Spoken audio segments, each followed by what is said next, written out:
let me try to start the manage server 3. So I have connected to the admin server. My node manager is running. I'm starting the manage server 3. Now you see that, check that it is running in localhost 1227 actually.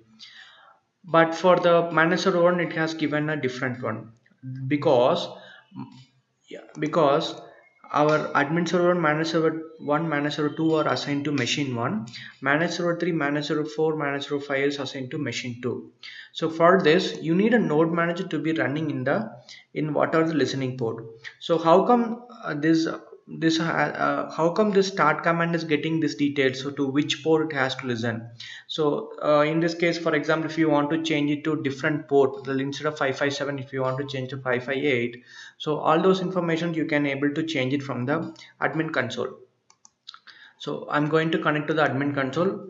Admin console is the one like which you can do all the configuration for the WebLogic server. So I'm logging in.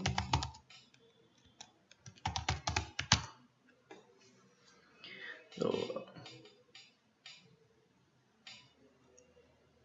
in the consoles you can see all the servers, clusters and machines. So I'm going for the machines. So here first I show machine 1. In the node manager you'll see like what is the listen port, and because of that only it is looking for the machine should be running in a node manager should be running in this address, in this listen address and listen port.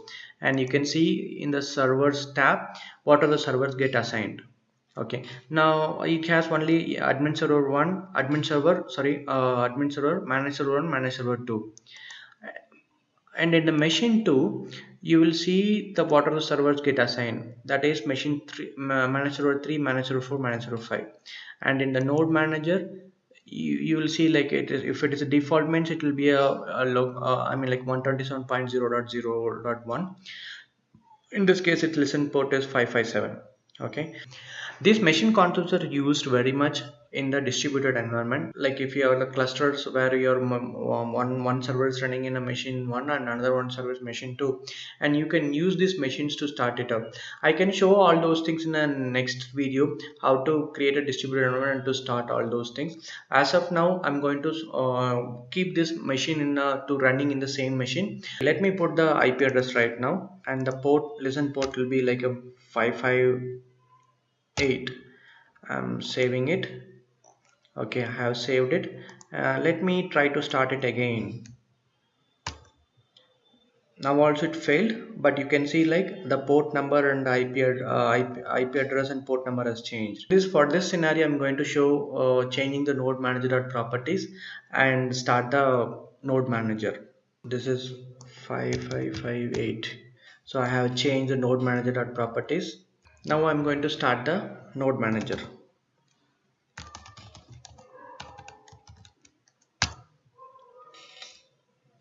Okay, so now you see that node manager started in this IP address and start listening in this port 558. Now let's try to start the manage server 3 again.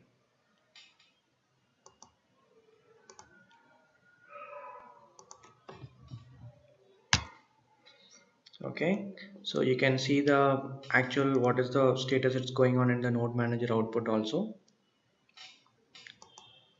So it's trying to start the manage server 3. Yeah, success. Now the manage server 3 is started successfully. If you want to shut it down, you can use the shutdown ms3. Okay, so we have seen how to start the admin server, manage servers, node manager from the WLST. Now I will show how to start the clusters.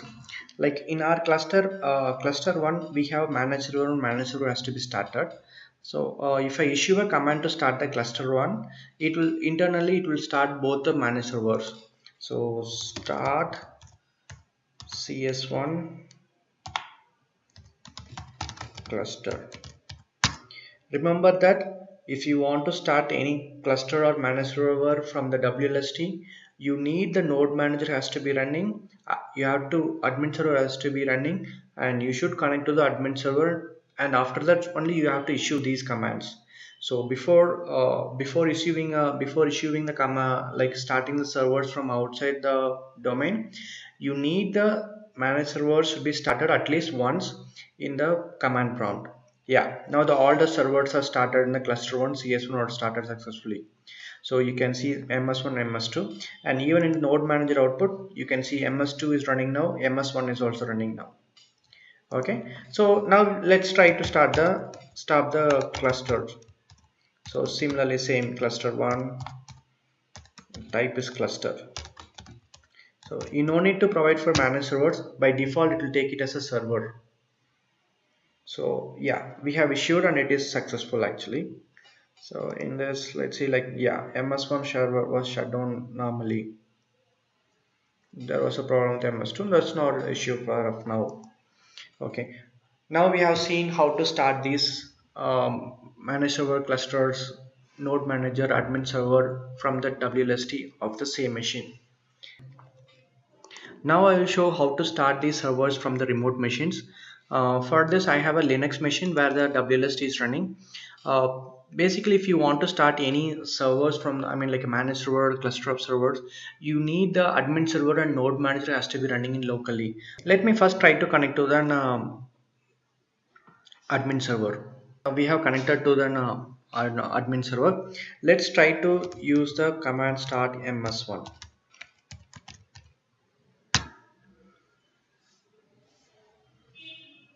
So this is the same command, this is the same procedure which we used in the Windows machine.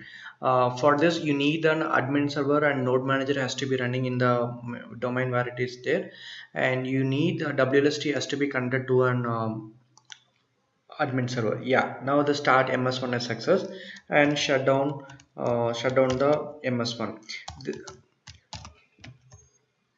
So this is pretty straightforward to start and stop the managed servers, and even similar to the cluster also the start CS1. Now we will see how to start these servers through the node manager commands. Node manager commands come in handy like where for restarting the server in failed state and all. So as of now I'm going to show some basics of the usage. For this you no need for the admin server has to be running, but for before starting the node manager command you need to enroll your I mean like a machine to that domain, and after that for that you need a admin server has to be running. Okay, as of now my admin server is running in Windows machine. Let me try to enroll the this Linux machine to the Windows machine domain. So for that I need to connect to a admin server. Now we are connected to an admin server. Let's try to enroll this Linux machine to that domain. So the command is num enroll and the directory name. So this is enrolling the this machine. So what it will do means like it will pull up all the node manager related credentials to this directory. Let's examine this directory actually. So ls num enr. So you see the config security. You can see that as that node manager config and security, these all these credential related stuffs will come over here. Oh, okay. Now let me start the admin server in my Windows machine. Yes, we have we have stopped the admin server. Now we have only node managers running in the Windows machine. Okay. Now let's get back to the Linux machine. I'm going to start the WLST again. Okay, we have enrolled this Linux machine to the domain.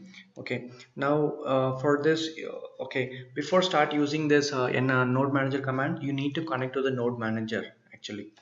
uh, the command is num connect, and you have to give the node manager admin user admin password. What is the listen address, port number, and the domain name. Okay, I'm just connecting it. Yeah, we have connected it. To check the status, num will say like what it is doing. I mean, what is the status of the current num where it is connected. So it connected to the domain, test domain. Okay, now we'll try to start the admin server.